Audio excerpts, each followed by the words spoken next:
What if all of Earth's plastic suddenly disappeared? Yeah, what if?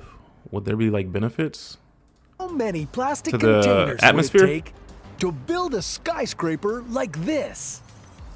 Would you move into an apartment building made from the same materials as your toothbrush, No. phone case, and water bottle? No. It might sound ridiculous, but the truth is, much of the infrastructure around us, from construction materials to power cables, depend on plastic. Oh. So, if all the plastic on Earth were to suddenly disappear overnight, we'd be in a lot of trouble. And Really? no, I'm not talking trouble like trying to survive without our smartphones or finding new ways to store our leftovers. I'm talking about airplanes falling from the sky, cities descending into darkness, and our medical system plunging into chaos.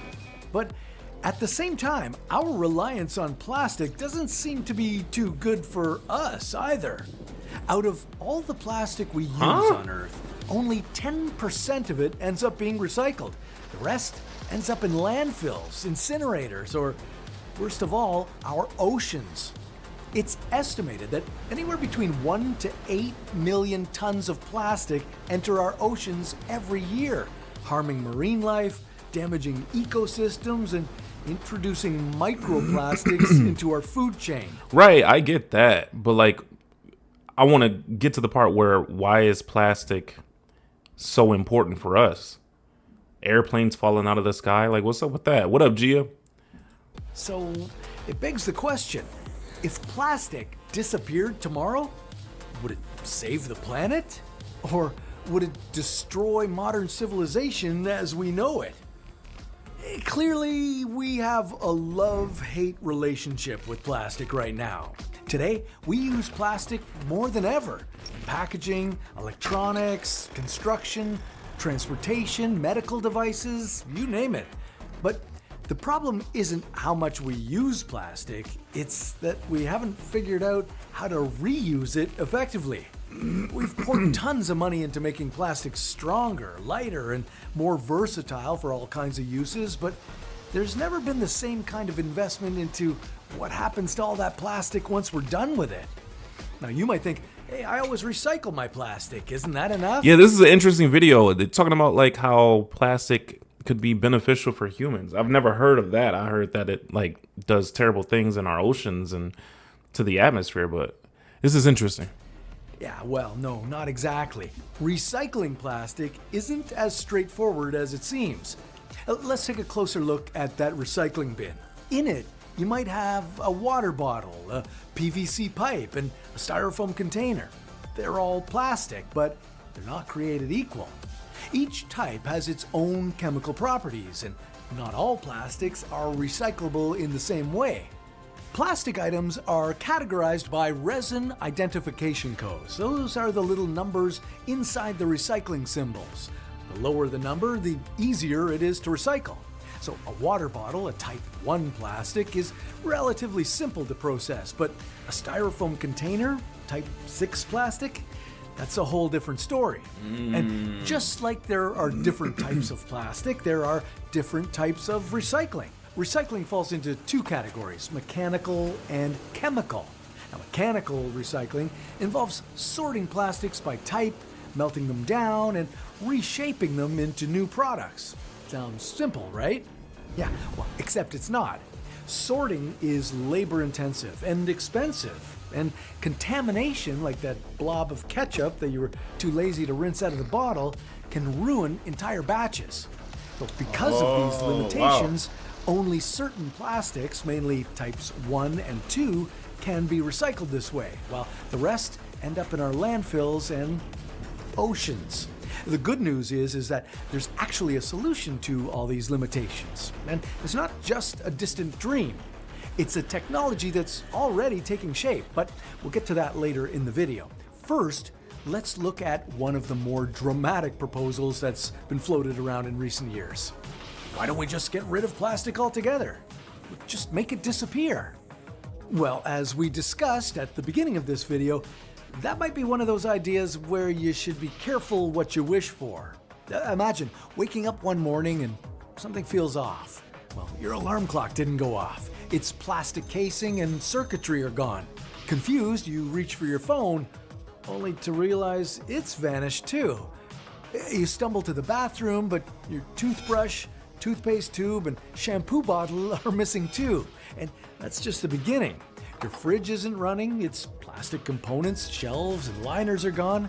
Milk cartons have collapsed into puddles on the floor. Prepackaged food is spoiled, and your coffee maker? Nowhere to be found. Panic sets in as you look outside. The entire city has gone dark. No electricity because our power lines failed without the plastic coatings that keep them safe. Wow. Hold on. Planes fall from the sky. Yeah. Crashing because they've suddenly lost critical plastic parts. And hospitals, total chaos. No syringes, no IV tubing, no life-saving medical equipment. Looks like we've been thrown back to a time before plastic. A time most of us aren't equipped to handle. You see, without plastic, society isn't just inconvenienced, it's paralyzed. So maybe getting rid of it altogether isn't the answer. Oh, what if we didn't have to choose? You know what I'm gonna start doing now? I'm gonna start recycling. Oh wow! Like I didn't know that plastic was in all these different things. I mean, thinking about it now, of course, plastic is everywhere, but I just didn't know like it was everywhere. This is crazy. Choose between modern convenience and protecting the environment. Some serious cutting-edge solutions are being developed right now that could give us the best of both worlds. And one of the leaders in this game-changing tech right now is right here in our backyard in Ontario, Canada. Let's go check it out. Say hello to Aduro Clean Technologies. They're tackling the plastic problem head-on with an innovative process called hydrochemolytic technology. Unlike now that I think about it, the mouse, the keyboard, my computer has plastic components. This chair that I'm sitting in has plastic components. This mic has plastic components. Oh my gosh. This just opened my eyes to a whole new world of plastic living. Mechanical recycling, which just melts plastics down, HCT takes it to the next level. It's a type of chemical recycling that breaks plastics apart at the molecular level, turning them back into their basic building blocks. Here's how it works.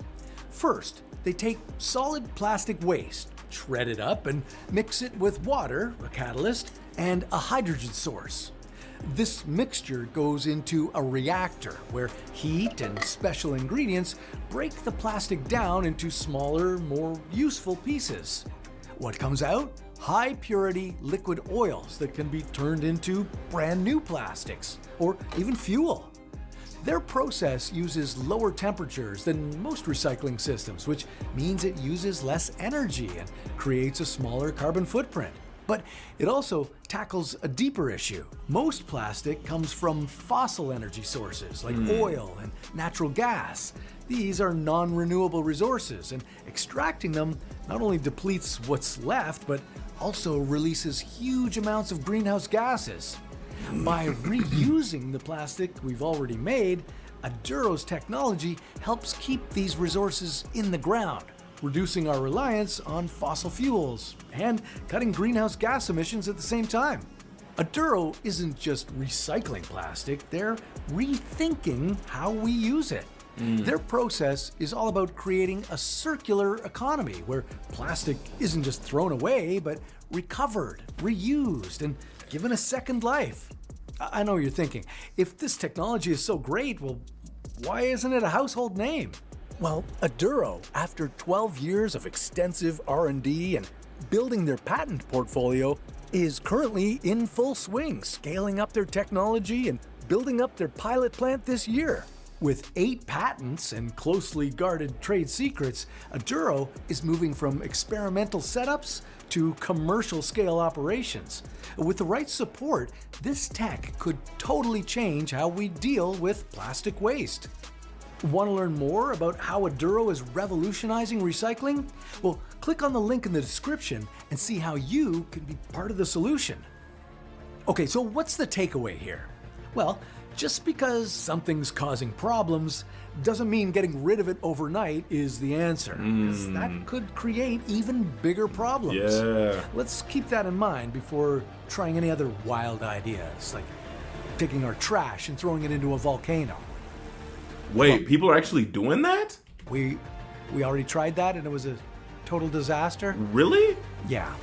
Well, that sounds like a story for another What If. What? Taking trash and throwing it into a volcano? That was the solution? Wouldn't that just cause more eruption? I kind of want to know. I kind of want to know now.